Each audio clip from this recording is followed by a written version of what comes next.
3 बच्चों का बाप था। उस टाइम पे मैं 15 साल की थी। मैं 15 साल की थी तब वो लड़का मेरे ऊपर ऐसे लगी एकदम आग लगा दी है। दूसरी चिट्ठी जेल से ही भेजी कि वो छुड़ा ले, नहीं छुड़ागी तो मैं तेरी माँ की शक पर डाल दूं। मैं डर गई, मेरे पीछे इनकी जिंदगी ना बिगड़ जाए। जब भी कोई दोबारा कुछ बोलता है हम लोगों के बारे में तो लगता है फिर वही कंडीशन में पहुंच गया, हमारे ऊपर अटैक हुआ है। बिहार, उत्तर प्रदेश, उड़ीसा और वेस्ट बंगाल सबसे ज्यादा एसिड अटैक केसेस रिपोर्ट इन 10 सालों में या इन राज्यों में हुए हैं। केवल महिलाओं पे ही अपराध नहीं, पुरुषों पे भी अपराध हो रहा है। 14 साल का है कोई 8 साल का है, पुलिस कार्रवाई करती नहीं है। एसिड आया कहाँ से? राइट। लड़की खुद कबूल कर रही है कि मैंने इसके ऊपर एसिड डाला है। लड़की ने डाला है। हर काम हमने ठेकेदारी पे दिया हुआ है। हम दुनिया को बदलना चाहते हैं, हम अपने आप को बदलना नहीं चाहते। चैलेंज यही है, पूरी समस्या की जड़ यही है। बांग्लादेश में तो एसिड अटैक बहुत कम हो गए। क्या बोल रहे हो? एसिड को बैन कर दिया, सेल ही नहीं। हम क्यों नहीं बैन कर रहे हैं? जो टॉयलेट क्लीनर हैं वो बहुत महंगे हैं। कितने दिनों का सजा होता है? 10 साल से कम का सजा नहीं, नॉन बेलेबल ऑफेंस है। जिस माहौल में वो रह रहे हैं वहाँ पर पैट्रियार्कल बहुत हावी है। वहाँ पर महिलाएं जो हैं एक तरह से उपभोग की वस्तु हैं, इंसान नहीं है। आप उन्नाव से वो बोल रहे थे, हाथरस भी आसपास है। महिला टूरिस्ट पॉइंट ऑफ व्यू से बात करें उसके लिए इंडिया सेफ नहीं है। बहुत डरे सहमे से आते हैं। जब आपको ये कहना पड़े सेफ है तो समझिए कुछ सेफ नहीं है। घरों में बहुएं सेफ नहीं है, लड़कियां सेफ नहीं है। जब तक हम लगातार पैडल नहीं मारेंगे साइकिल का, तब तक हम मंजिल पे नहीं पहुंचेंगे। ये शिरोज ने मुझे सिखाया भी है। तमाम समस्याओं और तमाम परेशानियों के बावजूद भी आप खुश रह सकते हैं।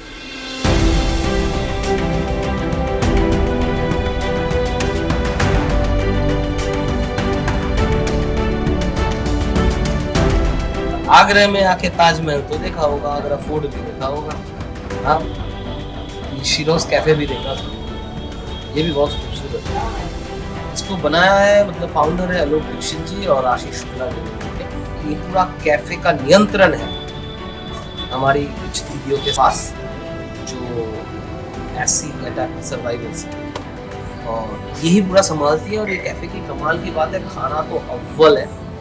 बाहर से जितने भी लोग आते हैं ज़्यादातर यहाँ इस कैफ़े में आते हैं। और इस कैफ़े का सबसे अनोखा चीज़ है मेनू है, बहुत सारे अच्छे अच्छे खाने, पर कोई प्राइस लिखा नहीं है। उन्होंने सोचा है कि आपको जो सही लगे आप दे देना। ये सब होने के बावजूद भी लोगों के ऊपर उनका भरोसा है। ठीक है ना, लोग अच्छे ही हैं। चलो आ जाओ, अच्छे लोग।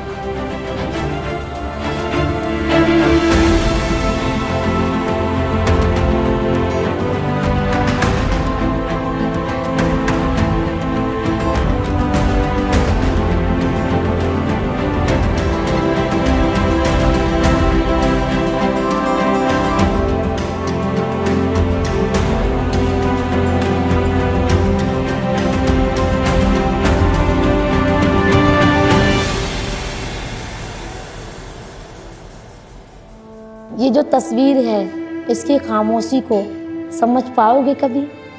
ये जो तस्वीर है इसकी खामोशी को समझ पाओगे कभी? नहीं। इसके जलते हुए सर के बाल, इसकी बहती हुई कान की खाल, इसकी आंखों में कितना अंधेरा है, इस अंधेरे को मिटा पाओगे कभी? नहीं। चल मुझे ही कुछ करना होगा, चल मुझे ही कुछ करना होगा। ये तस्वीर मेरी है, इसमें थोड़ा सा रंग भरना होगा। चल मुझे ही कुछ करना होगा। मैं हैंडवर्क का काम करती थी तो वो मेरे को लाइक करता था। वो ऑलरेडी 3 बच्चों का बाप था। उस टाइम पे मैं 15 साल की थी। तो मैंने उसका काम छोड़ दिया। उसने 1 महीने बाद मेरे को एसिड अटैक कर दिया। मेरे फादर तो हम छोटे छोटे से थे तभी की डेथ हो गई थी। लेकिन अब जो है मेरी मदर थी और मेरा बड़ा भाई था, उसने मेरे साथ, मतलब मैं उसके लिए तो कोई शब्द ही नहीं है, उसकी तारीफ करता हूँ। और अब मेरे सामने शीशे से सारे हटा रखे थे, मेरे सामने कोई शीशा नहीं लाती थी। जब मैंने लॉन्ग टाइम तक अपना चैनल भी नहीं देखा था। मेरा भाई अपने हाथों से मेरी स्किन साफ करते थे, मेरी स्किन मेल्ट हो गई थी, तो मेरा भाई उस चीज़ को साफ करता है और रोता जाता है। और सारी मुझे वो चीज़ें उनको देख के बहुत रोना आता था। हर एक काम मेरी मदर और मेरा भाई करता था। मेरी शादी तो हो चुकी थी, बट मेरे पास एक बेटी थी। वैसे तो चाहती थी कि मैं मर जाऊँ, बट मैं अपनी बेटी का जब मुँह देख रही थी तो मुझे ऐसा लगता था कि मैं अपनी बेटी के लिए जीऊँ। मेरा पहला हिस्सा मेरे जीने का तो मेरी बेटी है। हमारी पापा ने हमारी शादी कर दी, ससुराल चले गए। हमारे भाई खाने मम्मी नहीं, खाना नहीं, भाई नहीं, कोई भी नहीं। तो मेरे ससुराल वाले मुझे परेशान कर दिए। धमकी तो दी थी कि किसी लाइट नहीं छोड़ूंगा, तो इससे वाले से भी झगड़ा था और मुझसे भी झगड़ा हो गया। तो रात को काम करके आई थी जंगल में, तो बच्चों को संभालना ही था, कोई खेत नहीं, प्यार नहीं, कुछ नहीं, हस्बैंड था नहीं, किसी का सहारा नहीं था मेरे पास। तो मेहनत करके मजदूरी कर करके मैंने अपने बच्चों को पाला। चारपाई अपनी झोपड़ी के बाहर, कोई बोमड़ी वगैरह नहीं, कुछ नहीं, झोपड़ी के बाहर में सो रही थी। रात के 12 बजे सोची कि मुझका अटैक हुआ। मुझे ऐसे लगी एकदम कि जैसे किसी भी मिट्टी का मेरी आग लगा दी है। जब मेरे मुंह के अंदर तेजाब गया, नाक गिरा गया, मुझे आई, तो मेरे बच्चे भी ऐसे सो रहे थे। एक लड़की मेरे साथ में सो रही थी, मेरी छोटी वाली। जब बच्चे उठे जा जाके पड़ोसी दीवार में बिठाएंगे, हमारे मुँह को चालो, हमारे मुँह को चालो, तो हमारा कोई था ही नहीं। जब सब पड़ोसी सारे मोहल्ला के गाँव के इकट्ठे हो गए वहाँ पे, तो मुझे एम्बुलेंस में गाँव वालों की चंदा गिर के एम्बुलेंस में आगरा ले गए, मथुरा ले गए। मुझे सीधे रेफर कर दिया दिल्ली में एम्स में। सफदरजंग में मेरा जले का इलाज चला और आंखों का चला मेरा एम्स में। 4-5 महीना मैं अपनी बेटी के कंधों पे हाथ धर के मेरी बेटी दिखाती रोड। गाँव वालों के चंदा गिर के इलाज करवाया मेरा। कुछ पुलिस वाले ने 50-60 हज़ार रुपये इलाज के लिए वहाँ पे दिए थे। अब मुझे थोड़ा थोड़ा दिखने लगा है। वह इतना दिखता है तो मैं अकेली कहीं सफर में नहीं जा सकती। मेरे साथ कोई हो तो मैं सफर कर सकती हूँ। अगर तुम चलते रहोगे, तुम्हारे साथ साथ चलती हुई थोड़ा आगे निकल जाओगे तो दिखोगे नहीं कि किधर गए। एक लड़का जो घर में जाकर गई थी, वो मतलब मैं 15 साल की थी तब वो लड़का मेरे ऊपर एक्सीडेंट किया कि हम लोगों में फैमिली मना देगी उसको शादी करने के लिए। तो उसके बाद उसकी दूसरी शादी हो गया। दूसरा शादी होने के बाद वो मेरे को फिर सेकंड मैरिज करने के लिए फोन कर दिया। तो मेरी फैमिली मना किया, लड़का सही नहीं था। तो उसका बाद दूसरे प्रस्ताव आया था, तो हम लोग को सोचे कि नहीं, मेरे पापा नहीं थे, बाहर थे घर में। तो उसके बाद मेरी मम्मी बोले कि नहीं हम देखेंगे क्या होता है। तो मेरी बढ़िया तो सब देखेंगे क्या होता है। तो उसको लगा कि हाँ मेरे को मना करके उसको हाँ कर दिए। तो इस वजह से उस समय ये गणेश चतुर्थी था, तो सारे लोग मेरे फैमिली सोए थे, मेरी माँ सोई थी, मेरी नानी और मेरी सिस्टर में हम चारों हम सोए थे एक रूम पे। तो उसका बाद लड़का आया, लाइट मोबाइल लाइट लगा कर मेरे ऊपर इसको डाला। उसका बाद मेरे को जैसे लगा कि मेरे मतलब जैसे जो आग लगा था जिससे ऐसे हुआ, पूरा बांप निकला, धुआं धुआं हो गया घर सारा। तो उसका बाद मैं दौड़ी उधर दौड़ने लगी, लेकिन फिर भी मैं कोई आस पड़ोस कोई मेरा पास नहीं, मेरी मम्मी। तो उसका बाद मेरी मम्मी 2-3 ऑटो दिए थे, लेकिन एक ऑटो मेरे उसको कितना बोलने का बाद जाकर उसको समझाना बाद वो लेकर गया। मेरे पर अटैक हुआ 1992 में, 1992। और रीजन ये था कि मेरी बेटी आई मुँह पे 3 बेटियां मेरी मुँह पे। तो जगह के चक्कर में लड़ाई चल रही परिवार वाले ससुराल वाले इनसे। अब थोड़ी सी जगह ही, अब कैसे कहते कि बड़ी बूढ़े मर गए और नए बात पे आजकल वो नहीं। तो उस जगह को लेकर उनने मतलब वो चाहते कि खाली कर जाएं जी हमारा, ये इनका कुछ नहीं है। तो बस इस बात कोई दुश्मनी चली आ रही। मेरे गलती कोई की नहीं, मेरे ससुर बढ़िया है, मगर उनकी नीयत खराब है। तो मेरे पति सिखा दिया, पति बताता कि बेटी बेटी हो रही है, लड़की लड़की हो रही है, इसलिए वो बातों में ले लिया। तुम जाने सीख तो बहुत बुरी चीज़ होती है, मगर हमने दूसरे ही सीख पर नहीं चला, हमारा मन है सोच कर चलना चाहिए हमें क्या करना। दूसरी दुनिया भड़काने वाली है, दूसरी बातें में चलोगे तो आगे बढ़ नहीं पाओगे। तो इतना ज्ञान नहीं है उन लोगों ने, और तो इसलिए रात में सो रही अपनी माँ के ना, अपनी बेटी ने दौड़ने लेकर सो रही, तो एक बेटी ठेल पे ही ढकेल पे ही सो रही अपनी मम्मी के ना, और खुली रास्ता आई। तो परिवार वाले इकट्ठे, मतलब मोहल्ला वाले इकट्ठे आ गए, समझ में नहीं आई, कभी सुनी नहीं कि पानी डाले, बोले कि कोई कह रहा कि ईंटा मारी है, पत्थर किसी ने क्या हो गया, समझ में नहीं आई क्या हो गया है। हम चीख रहे चिल्ला रहे दर्द में। छोटी बेटी मेरी ठेल पर गिर गई, वो भी गिर गई, ठेल जर गई। मेरे भाई ठेल लगा तो फ्रूट की, मेरे पापा तो है नहीं है, मेरी माँ नहीं, हम परवसी करी हमारी। तो फिर माँ ले गए थाने, बयान करे, चिल्ला रहे। फिर माँ हॉस्पिटल है, हम फिर माँ दवाई पाई बेहोशी हुई, सी लगाई, फिर आगरा ले आए, रिपोर्ट पपोर्ट करा दी, वो तो अभी बाहर ही रहो। जब मैं सही है 14 महीना में सही भाई, तब केस करो, तब वो जेल गया। मेरी शादी 2010 में हुई, मेरी शादी, मगर मेरे पे अटैक 2002 में हुआ था। तो मेरा अटैक जब मैं 14 साल की थी। वो मेरी बहन का देवर था, वो 25 साल का था और मैं 14 साल की। वो मुझसे रिलेशनशिप बनाना चाहता था और वो सबके सामने बोलता था कि मैं शादी करना चाहता हूँ। मगर उसकी हरकतें मैं जानती थी। मैंने घर पे बोला मुझे इसके साथ कुछ शादी नहीं करनी, ना मुझे उसके साथ रहना है, मुझे उससे बात ही नहीं करनी थी। वो अकेले मुझे टॉर्चर करता था। वो कुछ जिस तरह वो देखता था मुझे बिल्कुल पसंद नहीं था। उसका देखना, उसका बोलना बिल्कुल पसंद नहीं लगता था मुझे। तो क्योंकि दीदी की हालत बहुत सीरियस थी, तो उसके छोटे छोटे 2 बच्चे थे उस टाइम। तो मम्मी बोली कि तू चल, उसके चाय पानी तो भी बना देंगे। मगर उस टाइम वो देवर वहाँ नहीं था, वो दिल्ली था। पता नहीं उसको किस तरह खबर हुई और वो दिल्ली से अलीगढ़ आ गया मेरी बहन के घर पे उस रात को ही। तो आया तो बोला अभी आई है और तुम मेरे साथ इसका रिश्ता पक्का करो, इसकी शादी तय करो मेरे साथ। मगर मम्मी बोली ये शादी का टाइम नहीं है और हमें शादी नहीं करनी। और बल्कि मुझे भी वो पसंद नहीं था, लेकिन मैं छोटी थी, मुझे उसकी हरकतें बिल्कुल पसंद नहीं थी। शनिवार की रात थी और करीब 8:30-9 बजे का टाइम था। वो एसिड लाया और वो चाय पीता हुआ बाहर गया था एक कप में, बड़े वाले कप में, कॉफ़ी वाले में। जैसे वो अंदर आ रहा था तो हम समझे वो कप रखने आया और चला जाएगा रख के। और वो मेरी तरफ टर्न हुआ और मेरे पे एसिड फेंक के और सीधे भाग गया। जब वो भाग रहा था तो मैं चिल्लाने लगी, उसने मेरे ऊपर क्या डाल दिया, चाय डाल दी, चाय गर्म चाय डाल दी। तो मेरे जीजा ने आके मुझे चिपटा लिया, मगर उन्होंने मेरा फेस जो अपनी तरफ घुमा दिया कि ये मेरे भाई को ना देख पाए, और वो वहाँ से फरार हो गए। लेकिन मैं देख चुकी थी कि वही है। और वो मतलब जब FIR करी, मुझे रात को हॉस्पिटल लेके गए।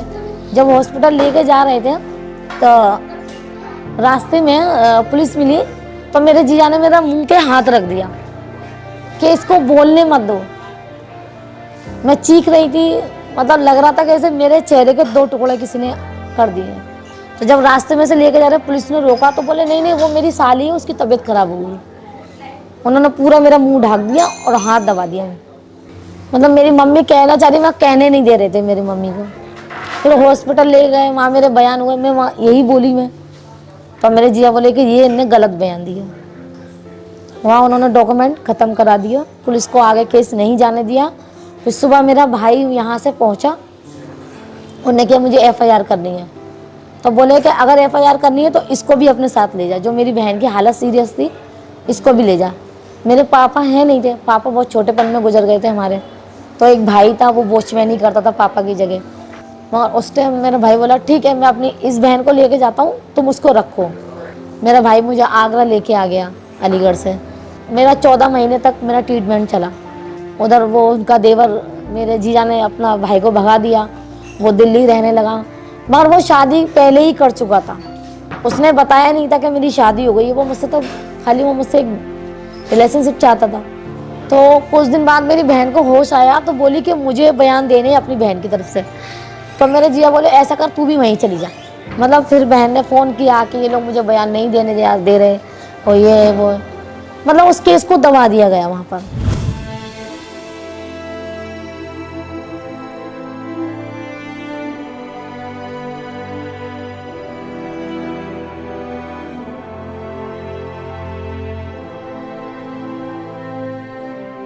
एक दिन के बाद वो जेल पे गए हैं, उनको केस का FIR किया हुआ था।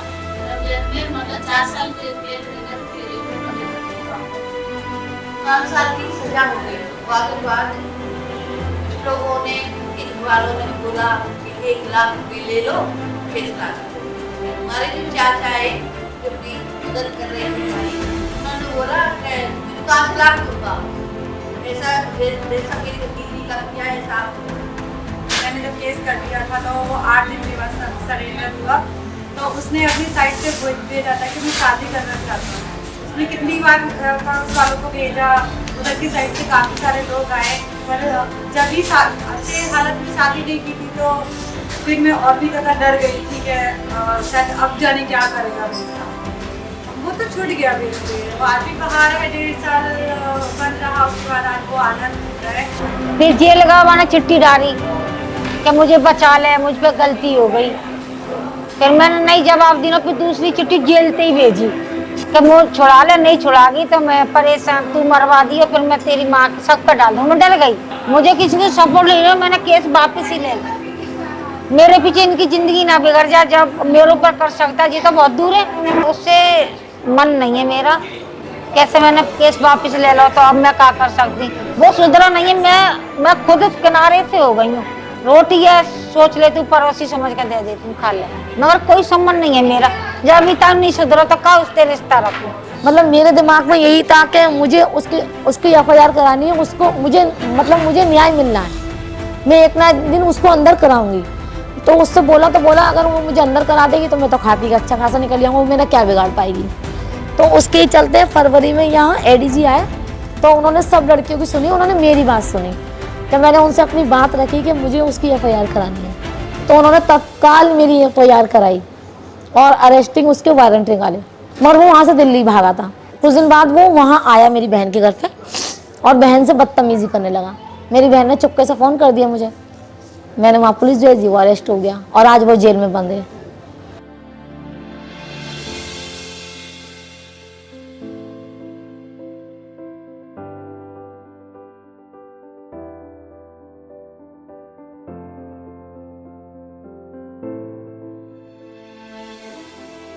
आज भी मेरे पास मकान भी नहीं है रहने के लिए।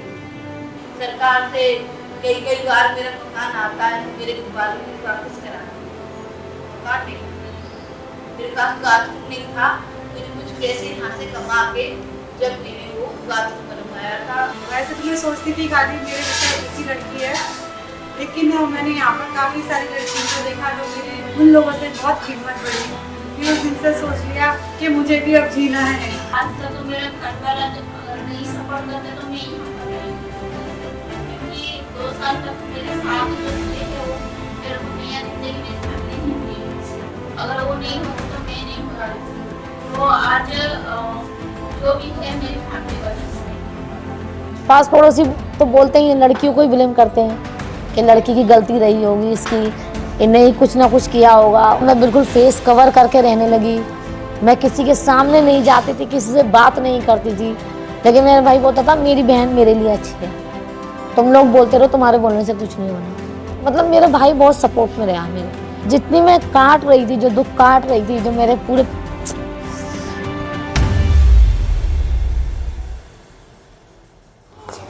अरे वाह, हो गया ना। अरे सॉरी का क्या है, आप सॉरी मत हो, हम सॉरी है, हम सॉरी है।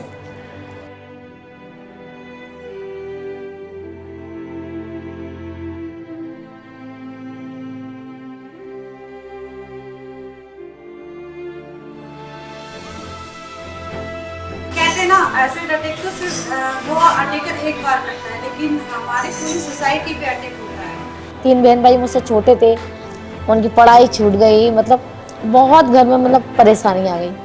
ऐसा होता है कि पावर होता है ना, पार्टी में सब कुछ होता है, तो इसलिए वो जो मना कर लेते हैं। जब भी कोई जैसे कोई दोबारा कुछ बोलता है हम लोगों के बारे में, तो लगता है फिर वही कंडीशन में पहुंच गया, हमारे ऊपर अटैक हुआ है। मतलब हम कहाँ से गलत हैं। ऊपर वाला सजा देगा, ऊपर वाला तो कोई कम नहीं बचेगा। जब हमें फाइनेंशियली एम्पावर करना होता तो चाहते तो हम कुछ भी, मतलब इतने सारे कुटीर उद्योग हैं, घर पे रह के आराम से हो भी सकते थे। मगर हमारा था कि जो अटैक है वो चेहरे पर हुआ है, आइडेंटिटी पर हुआ है। तो जब तक इस आइडिया को, अटैकर के आइडिया को डिमोलिश नहीं किया जाएगा, तब तक वो जो एक सम्मानजनक पहचान है ना, वो न संभव नहीं है। तो क्यों ना एक ऐसा माहौल बनाया जाए कि अटैकर के आइडिया को डिमोलिश कर दिया जाए और इनकी अपनी न्यू आइडेंटिटी को रिबिल्ड करें, दोबारा से रिबिल्ड करें, और उसको लगे अटैकर को जिस पर्पस से किया था वो पर्पस ही डिफीट कर दिया। देखो ऐसे डालने वाला भी एक लड़का है और ये प्लेटफॉर्म खोलने वाला भी एक लड़का है। तो मैं तो उनको कि मेरे जैसी जाने कितनी लड़कियों को उन्होंने उभारा है। ये चाहते हैं कि जो चीज़ मेरे को मिली है, नहीं आ रही है, तो मैं उसको सीखूंगी। तो कोशिश करने वाला का हाथ ही बाहर नहीं है, तो इसलिए मैं कोशिश करते रहती हूँ और ये लोग मेरे को बहुत सपोर्ट करते हैं। यहाँ पर आकर बहुत चीज़ मतलब खो गया था, जो आज मैं यहाँ पर आकर सब मिले। मुझे ये प्लेटफॉर्म मिला है, मैंने चॉकलेट बनाना, कुकीज़ बनाना सब कुछ यहाँ सीखती हूँ और आज मैं अपनी फैमिली को खुद सपोर्ट करती हूँ। हमारी परवरिश या हमारे आसपास जो फिल्में थी या कह सकते हैं लिटरेचर भी ज़्यादातर वो पुरुष प्रधान रहा है और हमें लगता है हीरो पुरुष ही होता है। हमें कभी नहीं बताया गया कि महिला भी हीरो होती है। हीरो तो बायस नहीं है ना, जेंडर बायस नहीं है, हीरोइज्म तो किसी के भी अंदर हो सकता है। हमें लगा कि इसको अगर हम शीरोज़ अगर इसको रखते हैं तो शायद ये बात कह पाएँ कि महिलाएं भी हीरो ही हैं। जो घटनाएं थी वो अनप्रिविलेज्ड, जो फाइनेंशियली उतना एम्पावर नहीं है, वीकर सेक्शन में आते हैं, उन तबकों में ज़्यादा घटनाएं हो रही थी या होती हैं। तो हम चाहते थे कि उन लोगों को भी टारगेट किया जाए, वो भी इस इनिशिएटिव का हिस्सा बने और यहाँ पर आके वो कहानियाँ सुने, देखें, उन लड़कियों से बात करें क्या होता है अटैक होने के बाद, घटना हो जाने के बाद, क्या दर्द, क्या सामाजिक स्थिति, क्या आर्थिक स्थिति रहती है। तो हमने सोचा कि अगर हम एक रिक्शे वाले को अगर कैफ़े तक ले आएँ या एक ऑटो वाले को कैफ़े तक ले आएँ या फिर एक सब्जी वाले तक कैफ़े तक ले आएँ, तो क्योंकि कैफ़े और रेस्टोरेंट तो एक क्लास को डिफ़ाइन करता है, इसलिए कैफ़े में कोई प्राइस नहीं रखा था। हम चाहते थे 10 रुपए की भी कॉफ़ी पीने वाला व्यक्ति आ सकता है और 100 रुपए की पीने वाला भी आ सकता है। तो इस पर्पज़ से इस मेन्यू में हम लोगों ने प्राइस नहीं रखा था और हमने कहा कि जो आप इस अभियान में या इस इनिशिएटिव में अगर आप कंट्रीब्यूट करेंगे तो वो लोगों को मदद ही पहुंचाएगा।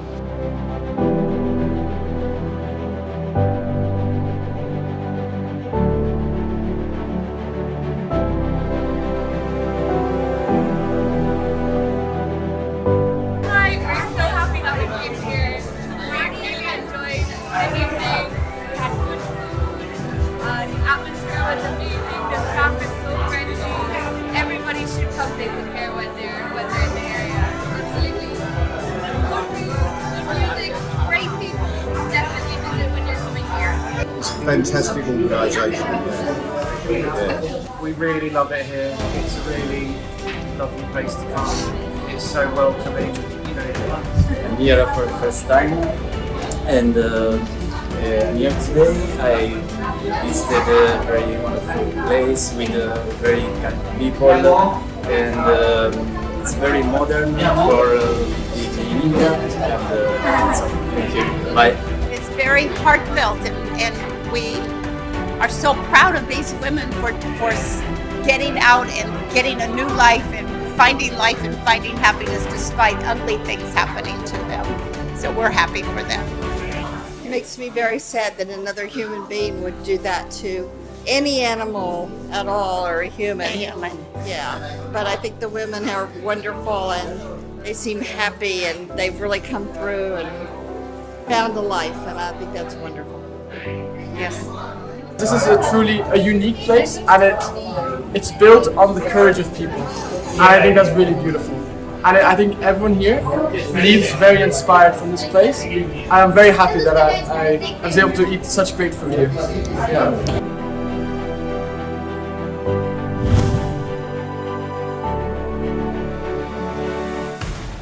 तो वेलकम। आपको वेलकम करना चाहिए था, आपके कैफे में आया हूँ मैं। आपका स्वागत है। मैं आपको कर रहा हूँ मेरे चैनल पे, पर आपका ये आपका मतलब ये शीरोज कैफे जी जी सच में एक ऊपर से कैफे खाने के लिए था जी। बहुत बहुत उम्दा आपका ये पूरा प्रोसेस है। कितने साल हो गए? अभी 10 दिसंबर 2024 से 10 साल हो जाएंगे। पहला कहाँ आप लोगों ने शीरोज कैफे बनाया था? शुरुआत करने से पहले कैंपेन की शुरुआत हुई थी, एक अभियान की शुरुआत हुई थी। आलोक जी उसके फाउंडर हैं, उनके नेतृत्व में, आलोक दीक्षित जी, उनके नेतृत्व में एक अभियान की शुरुआत हुई जिसका नाम था स्टॉप एसिड अटैक्स। मोटिव ये था कि क्योंकि एसिड अटैक भारतीय दंड संहिता में, कानून संहिता में आप देखेंगे तो ये कैटेगराइज क्राइम नहीं था, श्रेणीगत अपराध नहीं था। जैसे रेप को लेकर, हत्या को लेकर, डकैती, छिनैती को लेकर एक श्रेणी है आईपीसी में, अब तो बदल गया है, वो भारतीय दंड संहिता हो गई है।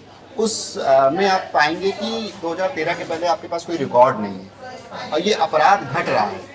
और जब किसी अपराध को रिकॉग्नाइज ही नहीं करेंगे तो उसकी समस्याओं के बारे में नहीं पता चलता है, उनके जो लाभार्थी हैं, जो विक्टिम हैं, उनको उनके बारे में आपको जानकारी नहीं मिलती। इसी से ना उनके लिए कोई योजना बन पाती है, ना ही उनके अधिकार की कोई बात हो पाती है।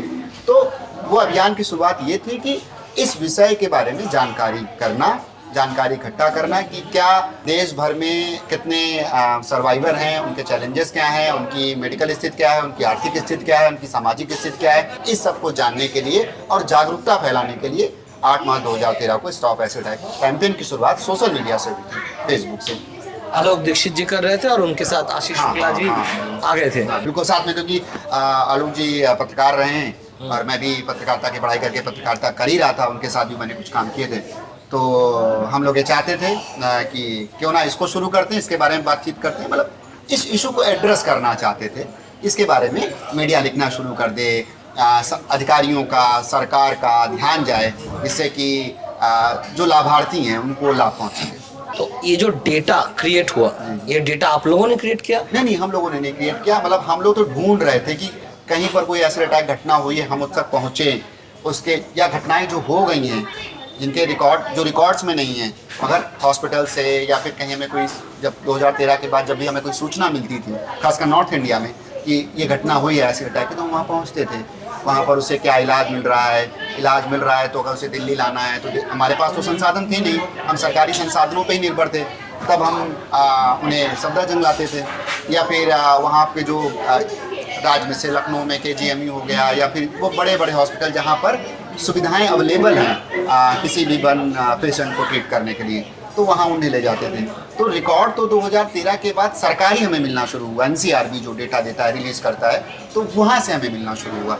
और वो इस बात की पुष्टि भी करता है कि अगर आप 2013 से लेकर 2022 या 23 का डेटा देखते हैं तो आप ये पाएंगे कि 300 केसेस ईयरली रिपोर्ट होते हैं, एवरेज जो रिपोर्टेड केसेस हैं। ये परसेंटेज कितना होगा कि रिपोर्टेड केसेस 300 है, तो रिपोर्ट नहीं होने वाले केस कितने हैं? इसका सही कह पाना तो मुश्किल है, मगर मैं अपने अनुभव से कह सकता हूँ कि 25% केस हैं जो रिपोर्ट नहीं होते हैं। और बिहार, उत्तर प्रदेश, उड़ीसा और वेस्ट बंगाल सबसे ज़्यादा एसिड अटैक केसेस रिपोर्ट इन 10 सालों में या इन राज्यों में हुए हैं। लास्ट 10 साल में? हाँ, लास्ट 10 सालों में जो नंबर आप अगर NCRB के डेटा से काउंट करते हैं तो आप पाएंगे कि केवल महिलाओं पे ही अपराध नहीं, पुरुषों पे भी अपराध हो रहा है।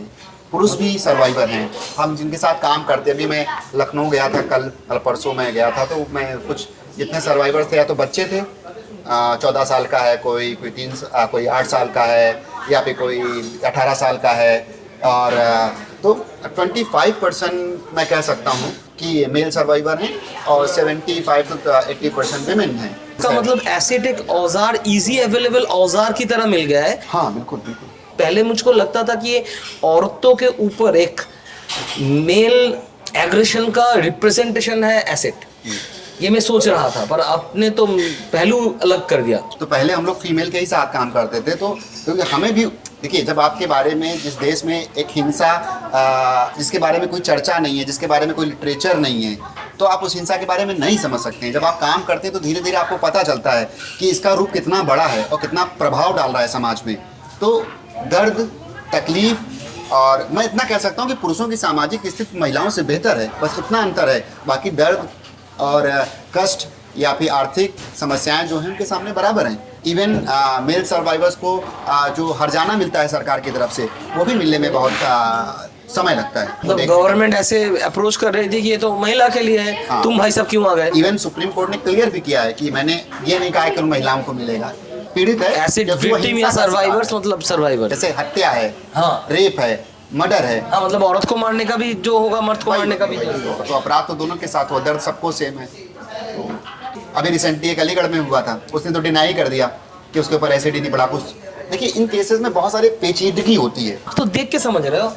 हाँ, मगर आप समझिए पुलिस से वो डिनाई कर रहा है, वो उसके साथ घटना रेस्टोरेंट में हुई, लड़की खुद कबूल कर रही है कि मैंने उसके ऊपर एसिड डाला है, पुलिस के पास खुद लड़की ने डाला है। पुलिस वाले जो है उसे चौकी ले जाते हैं, तो चौकी में घटना, मगर लड़का क्या कहता है जो अपने स्टेटमेंट में कि वो कहीं नोएडा से आ रहा था तो रास्ते में किसी 2 अज्ञात लोगों ने उसके ऊपर केमिकल डाल दिया।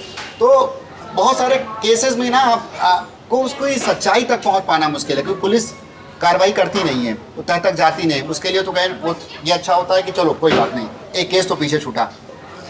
होना ये चाहिए था कि एसिड आया कहाँ से, राइट, इसका ट्रैक। क्योंकि जब आपके पास जब नियम है, जब ये कहा गया है कि एसिड को रेगुलेट कर देना चाहिए, डायरेक्शन है सुप्रीम कोर्ट का, स्टेट ने शासनादेश दिया है, नोटिफिकेशन जारी किया है जिसमें कहा गया है कि जब भी कोई एसिड लेने जाएगा तो वो आईडी प्रूफ देगा, और बेचने वाला है उसको पॉइजन एक्ट के अंतर्गत लाइसेंस लेना पड़ेगा, तभी वो एसिड बेच सकता है, स्टॉक मेंटेन करना पड़ेगा, जिसकी एक निगरानी की जाएगी एसडीएम द्वारा। मगर आप ट्रैक ही नहीं करते हैं। एसिड अटैक हो जाता है, आपने एसिड को कभी ट्रैक ही नहीं किया, वो क्यों आया, किस लिए, किधर से आया, क्यों लिया गया, किसकी दुकान से खरीदा गया। अपराध रोकने के लिए जो प्रयास हैं वो नहीं किए जा रहे हैं। आपको लगता है पूरा पुलिस सिस्टम इसके लिए मतलब जिम्मेदार है? वाकई में इसके लिए तो पूरी तरह से वो जिम्मेदार है। मुझे लगता है कि मेरी अगर कोई जिम्मेदारी है नाली सफाई करने की, अगर मैं नाली सफाई ना करूँ इसके लिए जिम्मेदार कौन है? मैं हूँ ना। नाली बजाने लगे, कीड़े होने लगे, लोग बीमार होने लगे, इसके लिए कौन जिम्मेदार है? मैं जिम्मेदार हूँ, क्योंकि मेरी रिस्पॉन्सिबिलिटी है। अब देखिए एग्जाम्पल के तौर पर मैं आपको 2 घटनाओं के बारे में बताता हूँ। हमारे यहाँ 2 लड़कियाँ काम करती हैं, 2 शीरोज टीम में, एक नाम मधु है, एक का नाम रुकैया है। तो रुकैया के ऊपर घटना हुई थी करीब 15 साल पहले, ठीक है, और मधु पे करीब हुई 20 साल पहले घटना हुई। इनके केस में FIR नहीं है। तो क्या है कि क्यों नहीं थी? क्योंकि सामाजिक व्यवस्था ऐसी है। पहली बात तो लड़की है, अगर जाएगी तो बदनामी होगी, है ना, क्या हुआ लोग पूछेंगे, 10 बातें हैं, 10 बातों के जवाब। तीसरी बात है पुलिस के पास कौन जाए, पुलिस के पास कौन जाता है? आप कभी देखिएगा पुलिस पे पास अधिकतर वो संभ्रांत लोग जाते हैं, या फिर बहुत ही जो लगता है कि नहीं अब तो कुछ बचा ही नहीं है, अब तो कोई समाधान ही नहीं है, तो वो पुलिस के पास जाता है। अलग बात है पुलिस उसे हिराकत भरी नज़रों से देखती है, पुलिस उससे बहुत गंदी तरीके से बात करती है। ज़रूरत क्या है? जैसे मैं कोई सर्विस दे रहा हूँ, एग्जांपल के तौर पर मैं एक फाउंडेशन चला रहा हूँ, यहाँ पर मेरे पास कोई सर्वाइवर आती है तो मैं उसे अच्छे से ट्रीट करता हूँ, जो थोड़ा कंफर्टेबल फील करे ना, उसे विश्वास पैदा हो हमारे अंदर, हमारे लिए कि नहीं ये लोग कुछ काम कर रहे हैं, बेहतर काम कर रहे हैं और कुछ करेंगे हमारे लिए। मगर जब आप जाएं और आपके साथ पुलिस और कांस्टेबल जो भी वहाँ की व्यवस्था के लोग हैं वो आपको ऐसी नज़रों से देखें, लगता है कि आप माई बाप हैं हर चीज़ के, जो आप कहेंगे वही फरमान होगा, वही आदेश होगा। बल्कि ये पुलिस भूल जाती है वो सरकार की एजेंसी है, वो सर्विस प्रोवाइडर है, जो ये आपके लिए हित निश्चित करेगी। अगर आपके साथ कुछ गलत हुआ है तो आपको वो सिक्योर करेगी कि आपके साथ कुछ गलत ना हो आगे भविष्य में। मगर ऐसा नहीं होता है। तो रुकैया वाला केस का मैं एग्जांपल दे रहा था कि उस समय अगर पुलिस इतनी बेहतर होती, अगर उसने लोगों का विश्वास जीता होता, तो रुकैया जा सकती थी और FIR दर्ज करा सकती थी। उन्हें समाज को या कहना या सुनने की वो बातें शायद उनके दिमाग में ना होती, उनके जहन में ना होती, जो उनके घर वाले, परिवार वाले, रिश्तेदार उनसे कह रहे थे कि नहीं समझौता कर लीजिए। समझौता क्यों करता है आदमी जब कहीं रास्ता नहीं होता है? समझौता शब्द ही आया है जब कोई रास्ता ना हो। उन्हें मारा नहीं गया, समझौता के लिए उनसे कहा गया। तो समझौता एक तरह से अपने आप को बचाने के लिए व्यक्ति करता है। अगर पुलिस जो सरकार के मतलब स्टेट के जो लाभार्थी हैं या विक्टिम हैं जिनको कह सकते हैं, तो उनके लिए अगर वो नहीं खड़ी हो रही है तो मुझे लगता है कि ऐसी व्यवस्थाओं से तो हमें उम्मीद नहीं करनी चाहिए। तो आपको लगता है पुलिस सिस्टम गवर्नमेंट के एक ठेकेदारी लगाने के जैसा है? हमको लगता है हम सभी काम ठेकेदारी पे दिए हुए हैं। सड़क बनानी है, हमें लगता है कि ठेकेदार हैं, उसके लिए हम नहीं बोलते हैं, हम कुछ नहीं कहते। सड़क कैसे बन जाती है, कुछ बोलते हैं, नहीं बोलते हैं। मतलब मुझे लगता है कि हर काम हमने ठेकेदारी पे दिया हुआ है, हर काम। जनता भी ठेकेदारों पे आश्रित है। मतलब जनता जो हम सब लोग हैं, जो वो हमें चाहते हैं कि हमें कोई ऐसी व्यवस्था मिल जाए, कोई कर दे हमारे लिए, वो कैसे भी कर दे। एग्जाम्पल के तौर पर मैं अपने मोहल्ले का एग्जाम्पल आपको देता हूँ कि क्या है, हमारे पड़ोस में एक अंकल थे, तो वो क्या होती थी, उनके घर के सामने कुछ भी होता था वो लाठी लेके बैठ जाते थे कि मेरे सामने सही बनेगा, मेरे घर के सामने सब सही बनेगा। तो क्योंकि उन्होंने जिम्मेदारी दी कि मेरे घर के सामने कुछ खराब ना बने, और सही बनता भी था, सही बनता था। वही जिम्मेदारी मैं ले लूँ अपने घर के आगे, सही है, वही आगे अपने घर वाला ले ले। तो जिम्मेदारी सड़क बनवाने की नहीं, जिम्मेदारी ये है कि आपके आसपास जो व्यवस्था है, जो पुलिस है, प्रशासन है, शासन है, या फिर लोग हैं वहाँ के, उस व्यवस्था में पार्टिसिपेट करें। आपका ये पार्टिसिपेशन इस मुद्दे पे कब से आया? इस मुद्दे पे मैं कह सकता हूँ कि 2012 से मैं इसमें जुड़ गया था। तो उसके बारे में पढ़ने लगा था। और क्योंकि उस समय तो ज़्यादा जानकारी नहीं थी, क्योंकि बांग्लादेश ने बहुत बेहतर काम किया था। बांग्लादेश में तो ऐसे सड़क बहुत कम हो गए, बहुत तेज़ी से उन्होंने काम किया। पाकिस्तान ने भी हमसे पहले एक कानून बना लिए थे। क्या बोल रहे हैं? हम बहुत देर में जागे और हमने देर में इसको रिकॉग्नाइज किया। बांग्लादेश ने काफ़ी कुछ प्रभावकारी तरीके अपनाए। जैसे क्या? एसिड को बैन कर दिया, सेल ही नहीं। हम क्यों नहीं बैन कर रहे हैं? जो भी काम है वो लेबोरेटरी में है या फैक्ट्रियों में है, मार्केट में तो कोई काम नहीं है। या अधिकतर जो सुनार होते हैं वो ही अपने काम में लाते हैं। तो बाजार में देखा जाए तो इसका कोई प्रयोग नहीं है। हमारा चैलेंज है कि जो टॉयलेट क्लीनर हैं वो बहुत महंगे हैं, तो इस चक्कर में 20 रुपए की बोतल में जो मिलता है उससे लोग अपना टॉयलेट साफ करते हैं। जो बेसिक नीड है, जो समझ में आती है मार्केट में, उसको मौजूद रहने की, जो उपलब्ध किस लिए है वो, उसके अलावा उसकी कोई ज़रूरत नहीं है। तो अब ये समझिए कि जो शॉपकीपर है, जो परचून की दुकान चलाता है, वो एसिड क्यों बेच रहा है?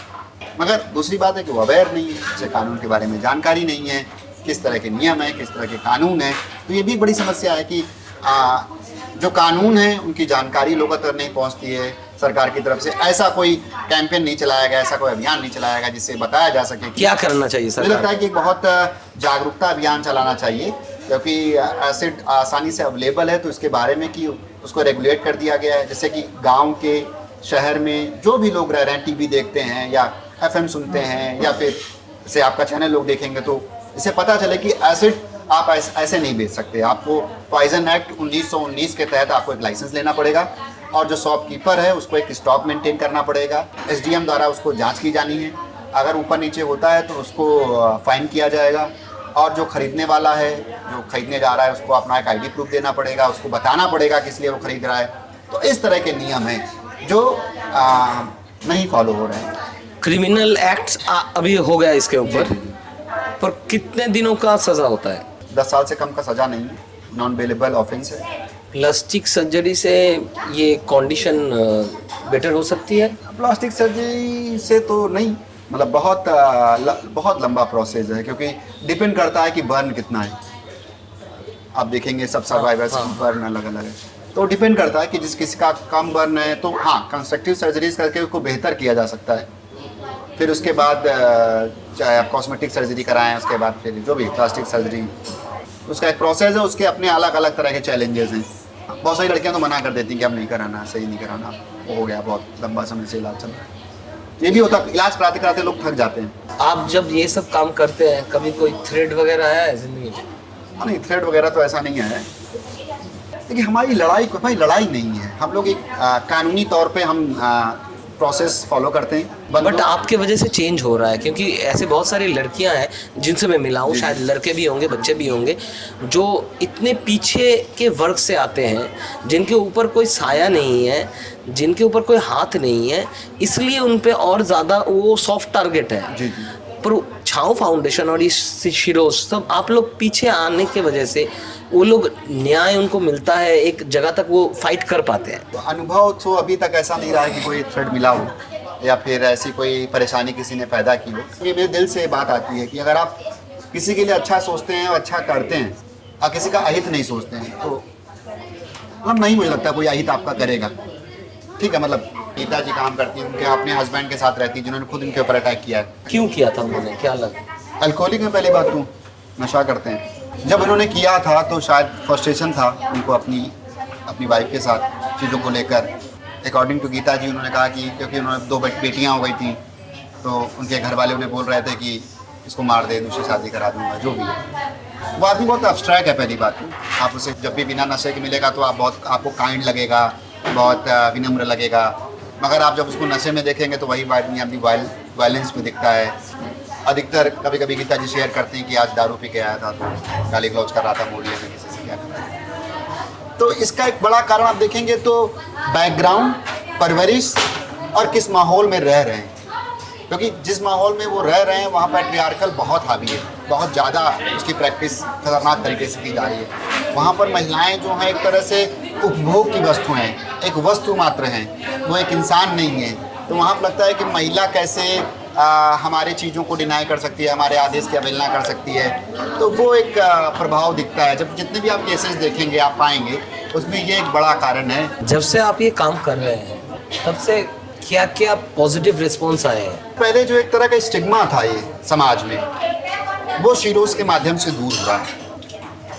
जो इस तरह का चेहरे देख के लोग भागते थे ना, मैं ये नहीं कह सकता हूँ एकदम से ख़त्म हुआ है, मगर हाँ थोड़ा कम हो रहा है। एक डायलॉग हो रहा है, लोग बातचीत कर रहे हैं, लोग आ रहे हैं, लोग मिल रहे हैं, और जो चैलेंज थे सर्वाइवर्स के वो सामने आ रहे हैं, लोग तक बात पहुंच रही है, चाहे वो नेशनल मीडिया हो, चाहे वो सोशल मीडिया हो, चाहे किसी तरह का अखबार हो या मैगजीन हो, उस पर बातचीत की जा रही है एसिड अटैक को लेकर कि भारत में क्या स्थिति है एसिड अटैक कानून को लेकर, चाहे वो एसिड अटैक सर्वाइवर्स को लेकर। तो मैं जानता हूँ कि हमने जो सोचा था, जो हमारा पर्पस था, वो कहीं ना कहीं पूर्ण हो रहा है, क्योंकि इस पर बातचीत होने लगी है। और कभी कोई अपराध होता है तो चाहे सिंगल कॉलम ही स्टोरी हो, मगर होती है। ये एसिड अटैक तो एक प्लान्ड चीज़ जैसे लगता है कि पहले एसिड खरीदना है, फिर ले जाना है कहीं पे जहाँ पे उसको मौका मिले, वहाँ जाके फिर करना है। जी। तो ये कितना आउटबस्ट का है और कितना ऑर्गेनाइज है? गुस्सा उसको एक दिशा देता है। आपके जहन में तो कुछ ना कुछ चल ही रहा होता है, क्योंकि जैसे आपने कहा ना कि घटना एक दिन में नहीं होती है, एक दिन में कोई एसिड नहीं फेंकता है, मतलब उसका फॉलोअप होता है, मतलब उसके दिमाग में कुछ चल रहा होता है, उसने मुझे ऐसे बोला, उसने मुझे ये कहा, अगर मुझे इस बार ये बोलेगी तो मैं ये कर दूंगा। तो वो आपको जो ट्रिगर जब होते हैं ना, जब आपको गुस्सा आता है, तो आपका जो पारा है ना, वो हाई हो जाता है, और आपको लगता है अभी कर देना है, या कल कर देना है, कल प्लान करके कर देना है, कल इसको बुला के कर लेना है। तो ये इस तरह का होता है, गुस्सा वो दिशा देता है किसी भी चीज़ को। बहुत सारे केसेस मैंने देखा है, जो जिनके साथ मैं काम कर रहा हूँ, उनके साथ कहीं ना कहीं फॉलोअप था कुछ ना कुछ, कि 2, 4, 3 महीने से, 1 साल से, या फिर 6 महीने से कुछ ना कुछ चल रहा था, और वो एक मोमेंट आता है जहाँ पर उसे लगता है कि नहीं, अब ये तो अंजाम कर ही देना है। ऐसा कोई किस्सा बताइए, ऐसा कोई इंसिडेंट बताइए, जैसे आप लोगों ने सर्वाइवर्स के साथ फाइट किया है, उनको ले आए, जो बहुत मुश्किल था, जिसको बाहर ले आना, या ये पूरा कानूनी तरीके से लड़ाई करना, या ऐसा कुछ? एक केस था प्रीति राठी का, वो उसकी डेथ हो गई थी। वो नेवी में ज्वाइन करने गई थी दिल्ली से मुंबई। तो लड़की यहाँ से जाती है और बांद्रा स्टेशन पे उसके ऊपर एसिड फेंक दिया जाता है। 2013 की बात है। तो हम लोगों ने उस केस को फॉलो किया, मुंबई पहुँचे हम लोग, उसे ले जाया गया बॉम्बे हॉस्पिटल। बॉम्बे हॉस्पिटल में उसका इलाज चल रहा था, और उसमें चांसेस ये था कि उसे सरवाइव करना उसे मुश्किल था। और वो लेटर्स लिख रही थी अंदर से, आईसीयू से, कि क्या हुआ है, कौन लोग थे, मतलब आइडेंटिफाई करना कौन। उसके परिवार से पूछा गया, उसका कोई ऐसा रिकॉर्ड नहीं मिला कि ये पता किया जा सके कि किस कारण घटना हुई है। एक लड़की दिल्ली से आ रही है, उसके पर बांद्रा स्टेशन में अटैक हो जाता है। तो हमने ट्राई किया कि इस बारे में बातचीत हो। उनके पिताजी से हम लोगों ने बात किया कि ऐसा ऐसा है, इस पर आप बात नहीं करेंगे तो फिर बहुत मुश्किल हो जाएगी। उनके पिताजी बहुत कोऑपरेटिव रहे, उन्होंने खुद उस बारे में बातचीत करना चाहा।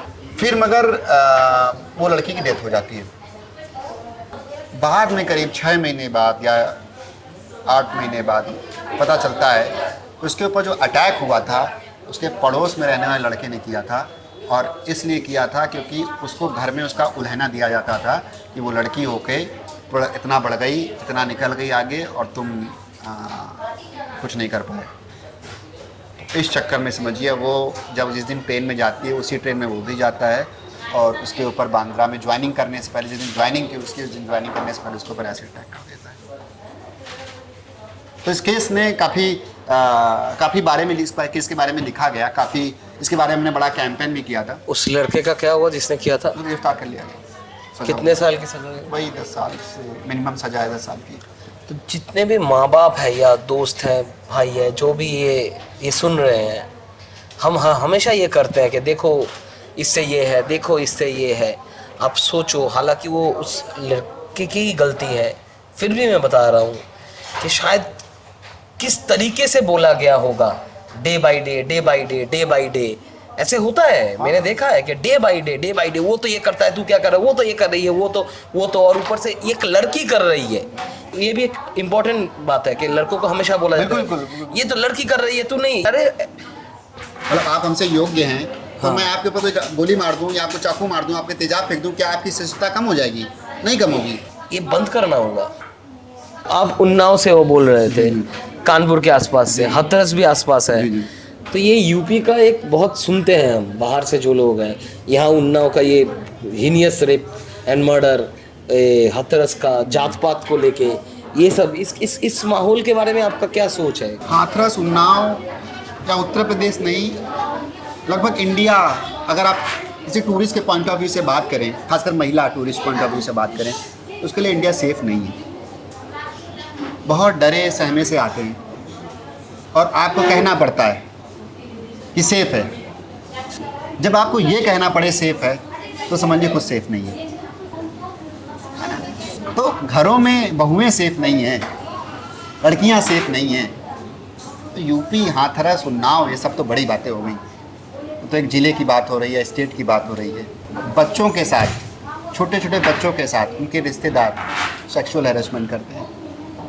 हम सब सुनते हैं, सब देखते हैं, मगर हम वेट करते हैं किसी बड़ी घटना होने का। अब मी टू कैंपेन क्या है, ये जिस तरह के जो भी कैंपेन आप देखते हैं आपके आसपास चलते हैं समय समय पर, तो एक तरह का गुस्सा है जो गुबार की तरह निकलता है, एक यात्रा तय करता है, उसमें बातचीत होती है और फिर उसके बाद ड्रॉप हो जाता है। इसमें कॉन्टिन्यूटी की ज़रूरत है। अगर किसी समस्या का समाधान करना है तो उसमें लगातार आपको चलना पड़ेगा। अब आज़ादी एक दिन में तो नहीं मिली। 1857 शुरुआत मानते हैं हम लोग, 47 में जाके आज़ाद हुए। जब तक हम लगातार पैडल नहीं मारेंगे साइकिल का, तब तक हम मंजिल में नहीं पहुंचेंगे। एक लंबी लड़ाई, आपको लड़ाई जब लड़नी हो ना, कोई बात कहनी हो और वो बात बहुत दबाई गई है या उस व्यक्ति को स्पेस नहीं दिया गया है अपनी बात कहने के लिए, तो उस लड़ाई को लगातार आपको, मतलब मुझे लगता है कि मैं कभी सोचता हूँ मेरे जीवन काल में तो महिलाएं ऐसी सुरक्षित तो मुझे नहीं दिखती होंगी। मुझे तो नहीं लगता है कि उन्नाव के किसी चाय की दुकान पे खड़े होकर महिलाएं चाय पी रही होंगी, 7 लड़कियां चाय वहाँ पी रही होंगी और 7 लड़के पी रहे होंगे। मेरे जीवन काल में तो मुझे मुश्किल लगता है, क्योंकि मैं जानता हूँ समाज कैसा है, क्योंकि उस समाज का मैं हिस्सा हूँ ना। 1-2 घटना का जिक्र कर देने से उसके बारे में चर्चा जरूर हो जाती है, मगर क्या हाथरस में और हाथरस नहीं हो रहे हैं? क्या उन्नाव में और घटनाएं नहीं हो रही हैं? आपको पता, निर्भया मूवमेंट हुआ था, कितना बड़ा कैंपेन हुआ था, लोग राष्ट्रपति भवन तक चले गए थे, कितने सारे कानून बन गए थे। उसी में से एक कानून ये भी बना था एसिड अटैक को लेकर भी। कहने का मतलब क्या, उससे कुछ बदला है? बदलने की ज़रूरत है मानसिकता की, बदलने की ज़रूरत है प्रैक्टिस की, बदलने की ज़रूरत है घर में हो रही प्रैक्टिस की। हम दुनिया को बदलना चाहते हैं, हम अपने आप को बदलना नहीं चाहते। चैलेंज यही है, पूरी समस्या की जड़ यही है।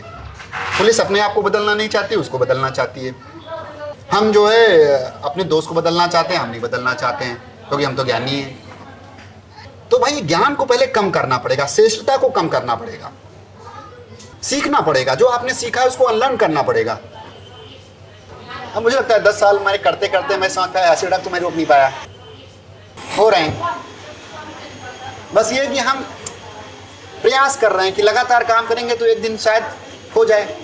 मैं आशा रखता हूँ और हम कोशिश भी करेंगे सब मिलके कि आपके जीते हुए उन्नाव में 7 लड़कियाँ 7 लड़कों के साथ चाय पी पाए। नहीं, सुखद उम्मीद। तमाम नकारात्मक बातों के बावजूद भी सकारात्मक बात ही तो हमें इस कार्य को करने के लिए प्रोत्साहित करती है। ये सबसे सुखद चीज़ लगती है मुझे 10 साल की यात्रा में। मुझे जहाँ पर मैं भी अगर डिप्रेशन में आता हूँ ना, तो मुझे थोड़ा सा लगता है मानसिक तौर पे मैं स्वस्थ नहीं, मैं कैफे आता हूँ, मुझे अच्छा लगता है। अरे यहाँ पे बोला है कि घर में नैना नहीं आ जाते हैं यहाँ पे। मैं ऐसे फ्लैट में रहता हूँ ना, बहुत सारी चीज़ें आपके दिमाग में होती हैं, आपकी जहन में होती है, बहुत सारी चलती रहती हैं। आप कभी अपने आप को लो फील करते हैं, मगर मैं जब इस कैफ़े के अंदर एंट्री करता हूँ, किसी भी 3 आउटलेट में कहीं भी एंट्री करता हूँ, तो मुझे अच्छा लगता है। तो थोड़ा सा मुझे लगता है कि यार पता नहीं कैसी जगह पर आ गया हूँ जहाँ मैं सेफ हूँ। यहाँ मेंटली और टीम के लोग हैं, साथ में हैं, हंसी मजाक डांस मस्ती सब, अपने आप को आनंद तक कैसे ले जाया जाए, ये शिरोज़ ने मुझे सिखाया भी है कि तमाम समस्याओं और तमाम परेशानियों के बावजूद भी आप खुश रह सकते हैं, आप रहना चाहें तो।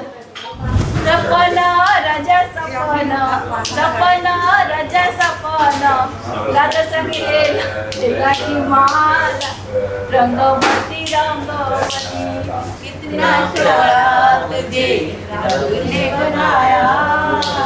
जी करता देखता रहूं। पूरब से आई है कलियों की रानी, देख के ही ना होती है सबको हैरानी। नी दीवानी हो न जाऊं, तेरी बातों में खो न जाऊं। मुझको तो अच्छी लगती है तेरी हर नादानी, सबसे प्यारा मेरा यारा राजा हिंदुस्तानी। जिंदगी प्यार का गीत है, इसे हर दम उठाना पड़ेगा। जिंदगी एक पहेली भी है, सुख दुख की सहेली भी है। जिंदगी गम का सागर भी है, हंस के उस पार जाना पड़ेगा। जिंदगी प्यार का गीत है, इसे हर दिल को गाना पड़ेगा। दर्द किसी को सुनाऊं कन्हैया, दर्द किसी को सुनाऊं कन्हैया। कोई हमदर्द तुम सा नहीं है, कोई हमदर्द तुम सा नहीं है। दुनिया वाले नमक हैं छिड़कते, दुनिया वाले नमक हैं छिड़कते। कोई मरहम लगाता नहीं है, कोई मरहम लगाता नहीं है।